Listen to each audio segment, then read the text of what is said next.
Caps, welcome back to your energy reading. It is my pleasure to read for you, as you already know. And as you know, these readings are timeless and signless, so you don't have to have any specific Capricorn placements in your natal chart for this message to be for you. And you don't have to be watching at the time that I'm making this video. Sorry, I was just munching on something so good. I'm still finishing it. Oh, so good. Anyway, you don't have to be watching at the time that I'm publishing this video for the messages to be for you. If they're for you, then chances are they'll resonate, but I encourage you, for the love of God, have your discernment with you. And if it doesn't resonate, I would invite you to take a step back, come back later, once the energies have had a chance to solidify in your physical environment, and see what you think. All right, if you'd like to work more personally with me, you know exactly where to find me. God bless. And if you'd like to connect, you want to find a link, it's my Etsy link, and you'll be able to find it on whatever platform you are watching. All right, so the energies that I'm getting right now, it's interesting because I'm getting a very austere energy. It's interesting that it came out like that. Austere, it's very linear energy coming through. And I'm feeling a very medical perspective going on here. So it feels like a doctor energy that I can't explain it, but a very linear, austere doctor, medical professional energy that's coming through here. Now, for whatever reason, I just want to point that out for somebody. All right, look at these. Yeah, 1, 2. We're gonna be just looking at those sticks. So let's see what's coming up for you, Cappers. Oh, change of scenery. There it is.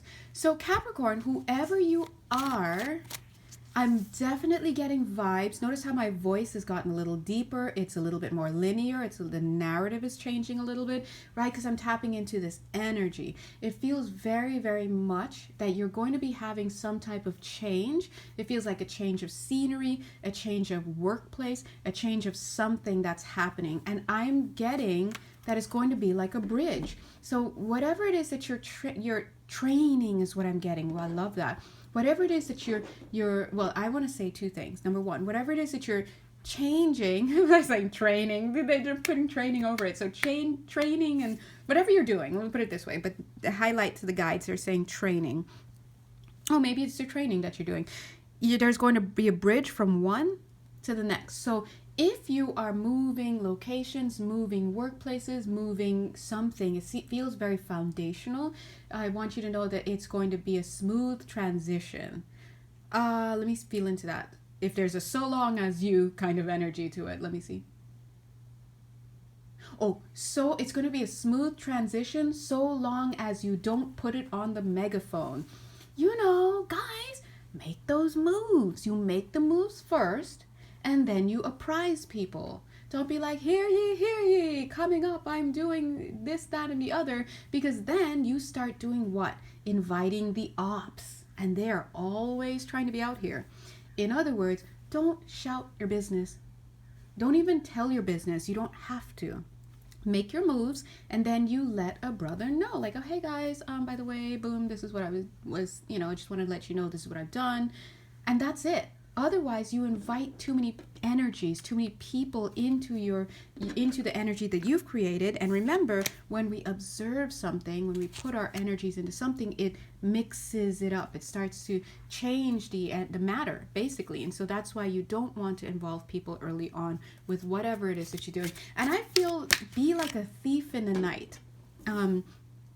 Be like a thief in the night, in the sense, I feel like I have to say, I'm so sorry if somebody here has gotten something stolen recently, or you had somebody be like at 7 of Swords deceptive towards you, and before you realize, oh my God, I feel like I have to say that because somebody may be coming off of a heartbreak here, but just a shout out there, because I think they want me to say that to somebody here. But what I was going to say is be like a thief in the night, in the sense that you make your moves, and then it is what it is. And I think it'll go smoothly.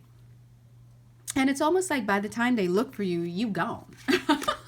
Gone, baby, gone. Right? Look at this. People's trying to look. And it's interesting because they're both carrying stuff.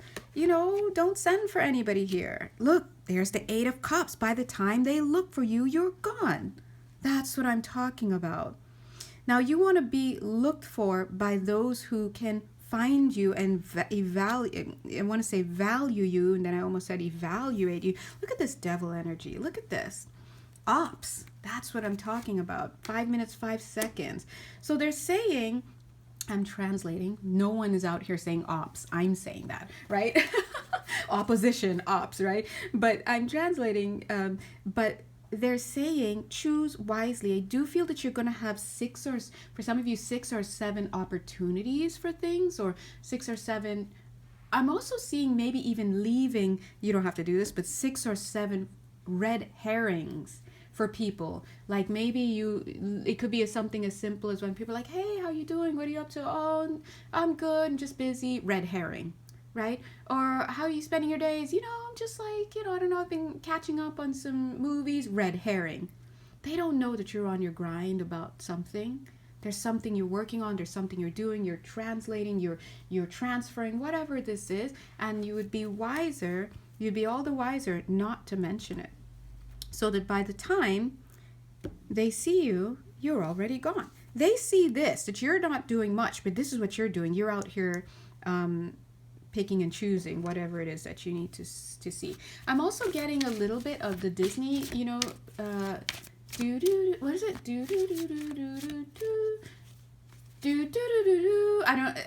It's not When You Wish Upon a Star. It's that song that plays when the movie is starting, and then we see the castle like something like that. Sorry, my bad. But anyway, that's the kind of energy I'm getting. So they're saying they're so funny. They're saying if you have to roll credits on somebody, go ahead and do it. But by the time people are watching the credits, you're gone already. So this is a very, very strong message. Wow, you didn't see it off camera, but this card just flipped basically into my hands.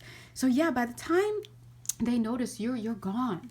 And so don't tell anybody what you're working on in the now moment. You can tell them what you were working on, let's say 4 or 5 steps ago.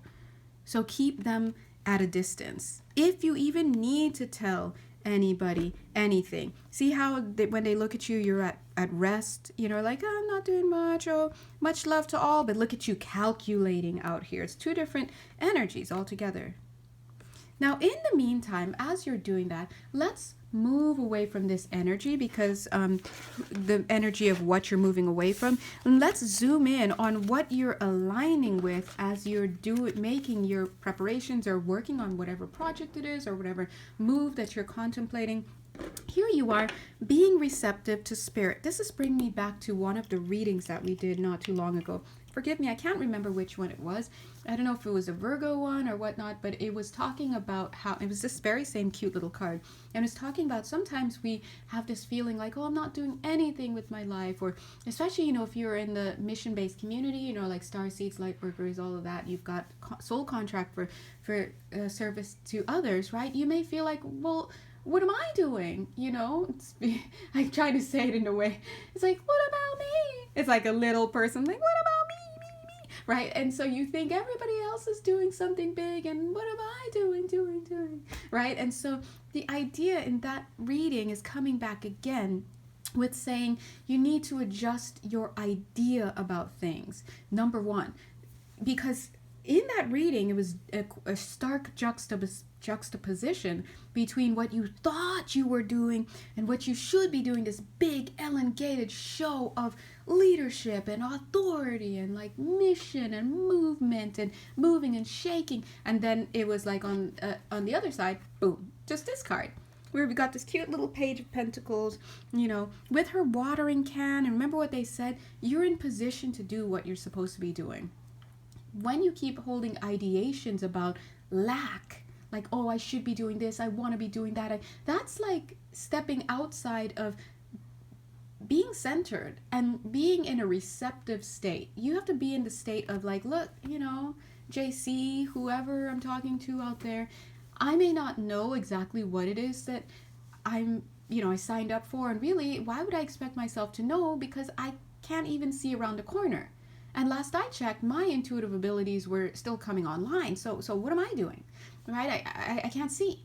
But, I'm here to say I don't really know exactly what I'm doing, but I'm open to receiving direction, guidance.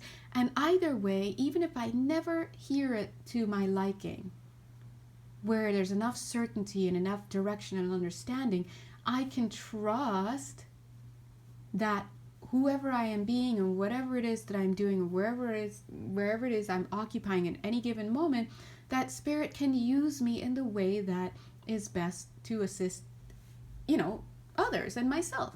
And that's the kind of faith you have to go by. Not everyone's going to be out here leading sermons. Sometimes you're just sweeping the chapel steps. And there's absolutely nothing wrong with that. And so this is about acceptance. This is about understanding who we are. And it's so interesting. As I'm saying this, I'm actually looking out the window and I look down every now and then. And as I'm saying this, I just look down and I see that now I see this card like, whew, it's almost like that was what you needed. We're going to go ahead and call it the H word, but it's not really a true translation. Humility. Maybe it is, but maybe it's not. Because A Course in Miracles teaches that humility is a different definition altogether. As usual, with all the stuff we think, it's always a different definition. So what I'm going to say is that this is about learning to love yourself and knowing that you are 11 minutes, 11 seconds. Wait for it. Enough. No. Just as you are. And that's what it is. You have to get to that point where it's like, well, listen, if this is all I have to do, then I'm just going to be the bestest doer of this, whatever this is, that I can be, and trust that I'm serving a higher purpose. And I may not feel that it's worthy from my current state of awareness, but I also understand that I'm still learning to expand my perspective. And so I cannot expect that I can see anything right now. So thank you. And then when you get that into that mode, then you slip effortlessly into here, right? But effortlessly into gratitude. That's when you say, thank you, God, that what? I can. That's it. That I can be here with all myself, with all my soul, with all my skills, no matter even if I just think it's one skill, and that one skill is reading aloud, and I have no other skills ever. I can't even tie my laces, whatever it is. Thank you that I can do it, and I'm going to be the best read alouder ever. That's where you have to be, because it's an energetic shift. When you're, there's a difference. Before, you were in lack consciousness. And you're in the I want, I wish, I desire, I'm not enough. That's a different vibration from, hey, this is where I am and I love myself. I am enough. And I have to see myself as prepared and worthy of being the instrument for, God's peace or God's love or whatever. And really, I just have one function, and that is to be in a space of joy. I can't be joyful when I'm seeing something wrong with me. So I'm going to go ahead and focus on clearing my plate first, and that's going to look like accepting myself for who I am. Understanding that I clearly can't see who I fully am, because I would be so blown away and I wouldn't even dare talk to myself or about myself the way I just was. And that's my indication that I can't see myself right now. So let me go ahead, have a few seats, and say thank you that I can show up and be here in this present moment. And I'm thankful just to be here. And that's a different vibration altogether. It's out of lack consciousness and frequencies like that. Now you're here. And as I was talking about this, I'm seeing that primes you to be in a position where you can become a vibrational match to somebody coming through. And maybe let's call it your next contract, right? So long story short, the more you're in lack consciousness and having desires about wanting to be something or do something or this and that, that's you basically saying, I'm not enough. I don't trust the universe. I don't see myself as valuable. So when you throw your hands up and accept yourself for who you are, it will naturally give way to gratitude, and you build upon that gratitude, and then Spirit can truly use you, not because you've done anything like you're showing yourself now. No, it's because your shift in thinking has led to a releasing of the barriers that you put up through your thinking. Those barriers are the barriers that you put between yourself and source, or the recognition of yourself and source, because we're really all one, but it's our beliefs that put these barriers up. When you go back to realizing who you are, there's no barriers, and then spirit can work with you better.